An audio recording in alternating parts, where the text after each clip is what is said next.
이런 분들 같은 경우는 이제 파산이 현실적으로 어렵고 개인회생을 이제 진행하셔야 된다, 개인회생을 검토해야 된다라고 저희가 안내를 드리죠.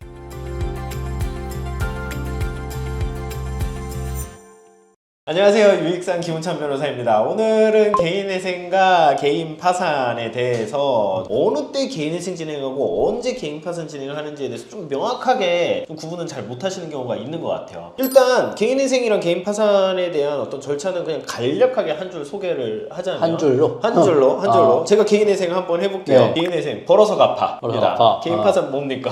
재산을 팔아서 갚아. 팔아서 갚아. 네. 그렇게 이제 나눠지죠. 네. 개인회생은 내가 이제 돈 벌어서 갚는 거고, 개인 파산 지금 시점으로 있는 재산을 팔아서 갚는 건데, 개인회생 절차를 진행을 했을 때 팔아서 갚는 것보다는 더 갚아야 되는 그렇죠. 중요한 원칙이 있죠. 그래서 결국에는 개인회생이랑 개인 파산을 놓고선 어떤 절차가 돈을 더 많이 갚느냐라고 봤을 때는 당연히 개인회생 절차가 더 많이 갚는 거잖아요. 조금이라도. 조금이더라도. 네, 그렇죠. 그러면은 나는 조금이라도 덜 갖고 싶어서 파산하고 싶은데 이거 제가 선택을 해서 진행을 할 수가 있나요? 선택을. 네. 그러니까 뭐 둘 다 진행할 수 있는 요건이라면 사실 선택할 수 있죠. 네. 개인 파산 할 수 있으면 개인 파산 네. 하시는 게 더 이득이긴 하잖아요. 그렇죠. 왜냐하면 네. 개인회생은 뭐 3년이든 5년이든 매월 내가 일을 계속을 해야 돼서 돈을 매월 이제 갚아야 되는, 소위 말하면 속박되는 게 있잖아요. 그렇죠, 그렇죠. 근데 네. 개인 파산 어쨌든 그냥 다 털고 내 재산 없으면 없는 대로 그냥 끝이잖아요. 네. 둘 다 요건이 되면 할 수 있겠지만 문제는 항상 요거예요. 그러니까 상담을 하다 보면은 저는 개인 파산 하고 싶은데 그래서 이제 내일부터 일 그만두고 개인 파산 할래요 하시는 분들이 있어요. 네. 그러면 소득 없으면 할 수 있다면서 내가 일을 안 하면 더 이상 내가 소득 없는 거니까 그렇죠. 개인 파산 할 수 있는 거 아니냐, 이제 이렇게 오해나 착각하셔서 연락 주시는 분들이 많은데 이거는 이제 법원에서 개인 파산 절차의 남용으로 봐서 어떤 기각 가능성이 상당히 높다라는 네네. 걸 이제 좀 알아두셔야 될 것 같아요. 그러니까 결국에는 이제 개인 회생은 벌어서 갚는 거기 때문에 소득이 일단 있어야 되고, 개인 파산은 기본적으로 일단 소득이 이제 없어서 개인 회생 절차 진행에 좀 어려움이 있고, 그래서 일단 내가 가진 재산으로 그냥 팔아서 정리를 하는 것인데, 이제 말씀하신 거는 그냥 임의로 저 그냥 돈 안 벌겠습니다 라고 하는 거는 안 된다. 그렇죠. 하는 그러니까 거죠. 내가 일을 해서 돈을 벌고 싶어도 못 버는 상황이 있잖아요, 객관적으로. 뭐 장애 질병이 있거나 아니면은 뭐 어떤 가정사가 있거나 나이가 아니면 뭐 많거나. 그렇죠. 돌봐야 되는 가족이 있거나 그런 경우라면은 내가 일을 하고 싶어도 할 수가 없거나 아니면 돈을 벌어도 생계비보다도 안 나오는 경우들이 있어요. 그런 경우라면 개인 파산 요건이 되지만 일을 충분히 할 수가 있어. 그리고 누가 보더라도 뭐 객관적으로 일을 하는데 전혀 지장이 없어 보이고 불과 얼마 전까지도 일을 했어. 근데 내가 자발적으로 그냥 퇴사를 하거나 일을 이제 나 안 할래, 이런 경우라면은 이제 문제가 될 수 있다라는 거예요. 그러면은 예를 들어서 제가 그냥 일 안 할래 하고서는 좀 이제 뭐 퇴직을 했어요. 그렇게 했는데 이제 뭐 나이도 차고 하니까 사실은 이제 재취업도 굉장히 좀 어려운 상황인데, 현실적으로 이제 이런 경우에 소득이 이 사람은 없다라고 법원은 보지는 않겠죠. 어쨌든 나이가 좀 젊고 한다면은. 그런데 현실적으로 이 사람은 재취업은 좀 어려운 상황이에요. 그럼 좀 이걸 어떻게 좀 보게 될까요? 그러니까 이제 이런 경우들이 있어요. 그러니까 뭐 저희 사무실에 문의 주시는 몇몇 분들 중에 저는 진짜로 일을 하고 싶어도 일을 할 수가 없고 없어요. 아니면 제 경력상으로 예를 들어서 뭐 하다못해 작년에 진행했던 케이스만 하더라도 계속적으로 부동산 업종에서만 일을 하셨던 분이에요. 근데 부동산업이 완전히 꼬꾸라지고 경력도 다른데 어떤 신규로 취업해서 일을 하기에는 나이가 너무 많아서 안 받아주고 거기 경력이 없으니까 그래서 나는 일을 하고 싶어도 못한다, 이런 경우들이 있는데 이제 몇몇 사무실에서는 일단 젊고 건강하면 안 됩니다. 개인 파산 안 됩니다. 이렇게 안내하는 경우들이 있는데 그게 아니라, 그러니까 젊고 건강하고 일을 할 수 있는 가능성이 있더라도 막연한 가능성만으로 이거를 개인회생, 개인 파산 안 된다 이렇게 보는 거는 안 되고, 대법원 판례상 어쨌든 이 사람이 과거 일을 하려고 어떤 노력을 했는지 그리고 현실적으로 어떤 난관에 부딪혀서 일을 못 하는지에 대한 것도 이제 고려는 해야 되거든요. 그래서 그런 경우라고 한다면은 여태까지 취업을 하기 위해서 어떤 노력을 기울였고 현실적으로 어떤 문제가 있어서 일을 못 하고 앞으로도 쉽지 않을 것으로 예상되는 사정들을 이제 잘 준비를 해서 법원에 소명을 한다면 그거는 이제 개인 파산으로 충분히 진행이 가능해요. 그러니까 결국에는 단순히 현재 일을 하고 있냐 안 하고 있냐만 똑 잘라서 보는 게 아니라 과거부터 현재까지의 일을 어떻게 했나, 아니면 일을 다시 재개하려고 노력을 했는지, 왜 일을 못하게 됐는지의 그런 사정들을 법원에 법원이 이제 종합적으로 본다라는 거를 좀 알아두시면 좋을 것 같아요.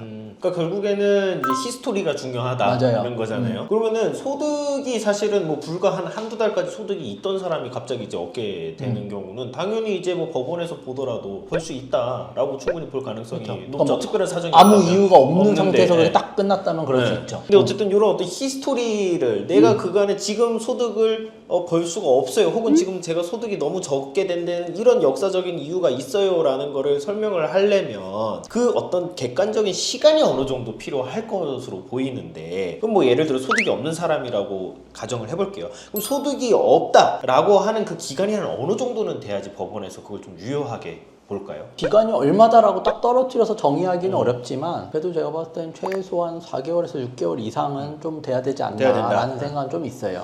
4개월에서 6개월 정도의 어떤 그 소득은 일단은 없어야 기본적으로 좀 논의를 할 수 있다. 근데 이거는 약간 이렇게 유의해야 보는 되는 게 또 이거 4, 6개월만 주목하셔가지고 저 6개월 소득 없었는데요? 이렇게 이제 그렇죠. 문의를 네. 주시면 이거는 네. 곤란하고 네. 결국에는 기간의 어떤 절대적인 것보다는 취업을 못하게 된 아니면 일을 못하게 된 그간의 히스토리나 배경이 훨씬 더 중요하다라고 볼 수 있어요. 그러면은 뭐 예를 들어서 어떤 제가 소득은 일단은 있는데 가령 예를 들어서 부양 가족이 일단 굉장히 좀 많아요. 그래서 지금 어쨌든 내가 생활을 하고자 하는데 개인회생 절차 진행하는 경우에는 생활이 좀 굉장히 어려울 것으로 예상이 되는 그런 케이스에서 저는 파산을 하고 싶어요 라고 한다면 그거는 절차 진행이 가능할까요? 가능하죠. 그러니까 뭐 예를 들어서 3인 생계를 인정받아야 된다. 그러면은 뭐 예를 들어서 한 월 소득이 실수령으로 300만 원인데 어쨌든 뭐 3인 생계비로 했을 때도 300만 원 생계비가 이제 인정받을 수 있잖아요. 그러면 이제 소득에서 생계비를 뺐을 때 남는 돈이 있어야 그걸 가용소득이라고 그렇죠. 하고 개인회생에서 투입할 수 있는 돈이 되는데 남는 돈이 없는 거니까. 가용소득이 아예 없는 그렇죠? 경우에. 이런 경우라면은 이제 뭐 충분히 파산을 고려해 볼 수 있죠. 그러면 개인 파산이 그냥 안 되는 사람도 있을까요? 개인 파산 이제 어려운 분들이 어려운 있죠. 분들, 네. 그러니까 대표적으로 우리가 개인 파산할 때 반드시 검토해야 되는 게 이제 면책 불허가 사유가 있느냐잖아요. 특히나 이제 대표적인 예를 드는 게 주식 코인, 도박, 과소비 뭐 이런 것들이 채무 증대의 주요 원인이고 그 금액들이 많다라고 하면 이거는 파산 절차에서 면책이 안 되게끔 면책 불허가 사유로 규정을 해놓고 있어요. 그러면 소득이라든지 뭐 이런 요건들이 파산 요건에 맞다 하더라도 파산 선고까지는 받겠지만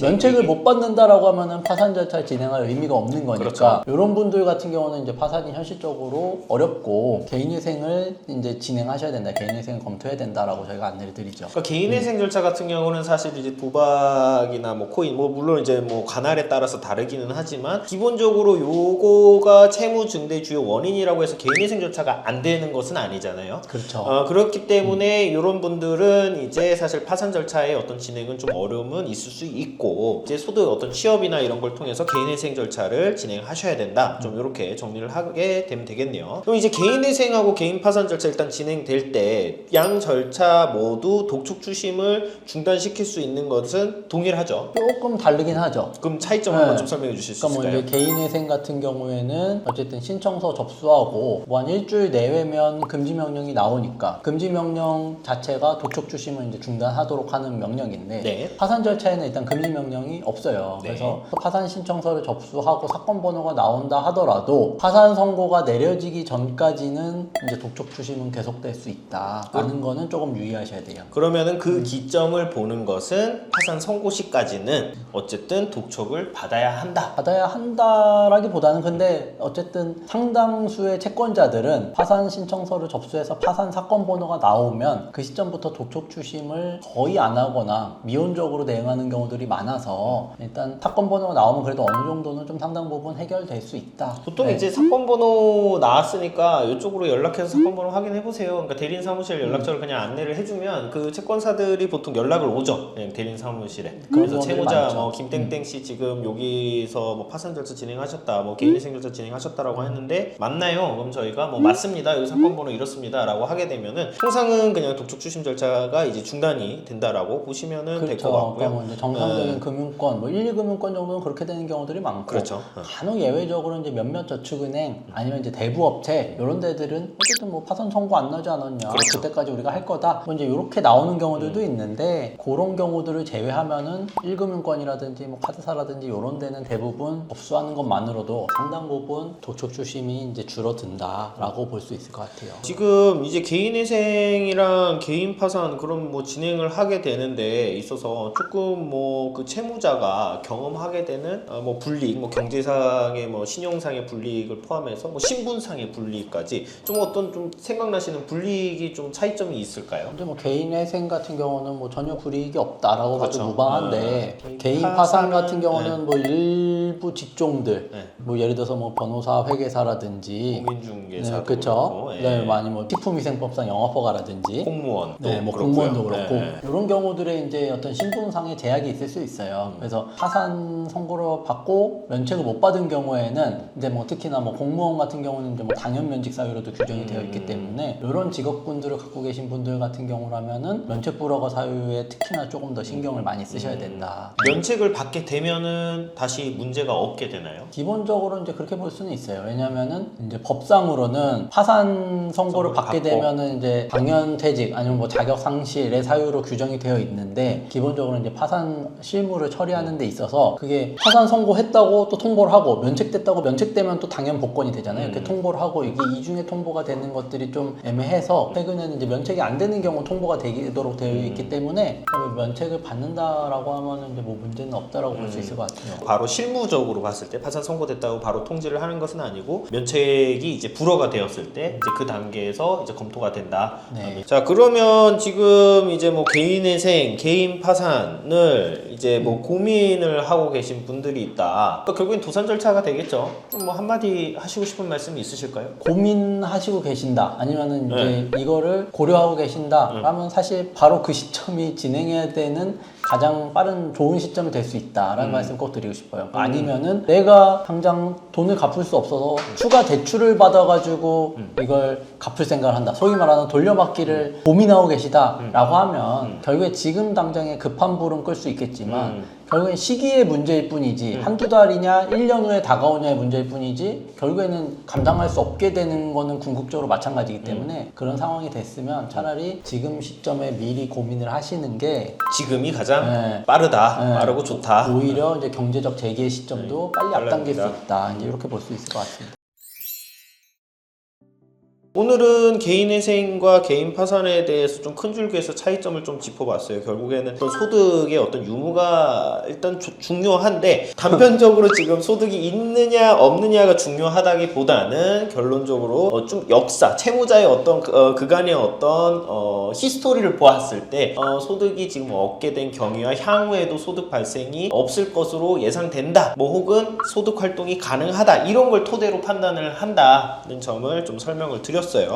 관련해서 궁금하신 점이 있으시면은 언제든지 편하게 연락 부탁드리고요. 영상 마음에 드셨다면 구독과 좋아요 부탁드리겠습니다. 다음번에 더 좋은 영상으로 찾아뵙겠습니다. 감사합니다.